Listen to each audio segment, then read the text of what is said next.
வீட்டுக்காரம்மாக்கு நம்ம மேல கோபம் வந்து படபடன்னு பேசிட்டா தெரியாது. அல்லது வந்து கணவருக்கு ஆகட்டும், இங்கிட்டு திருப்பி வச்சுக்கிட்டா கூட கணவருக்கு கோவம் வந்து தடாலடியா பேசிட்டாருன்னா கூட ஒண்ணும் தெரியாது. ஆனா சமயத்துல பேசாமலே கொன்றுவாய்ங்க.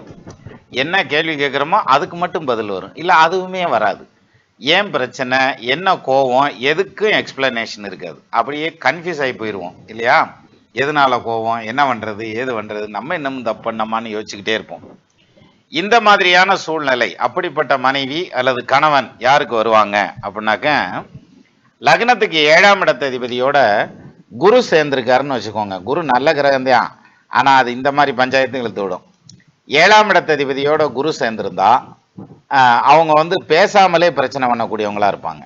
அதே இது 7ஆம் இடத்ததிபதியோட செவ்வாய் சேர்ந்திருந்தா பிரச்சனையை பேசி தீர்த்துக்கலாம்னு வாங்கல, இல்ல தீர்த்துட்டே பேசிக்கிறலாம்னு வாங்கல, அது மாதிரி டைப்ல வருவாங்க. அப்ப 7ஆம் இடத்ததிபதி செவ்வாய் சேர்ந்திருந்தா நம்ம வாழ் கத்தி கேடயத்தோட நிக்கணும்ன்ற மாதிரியான அமைப்பு. இங்க குரு சேர்ந்திருந்தா மௌன விரதம் தான், அதுலதான் பெரிய சிக்கலாகும்.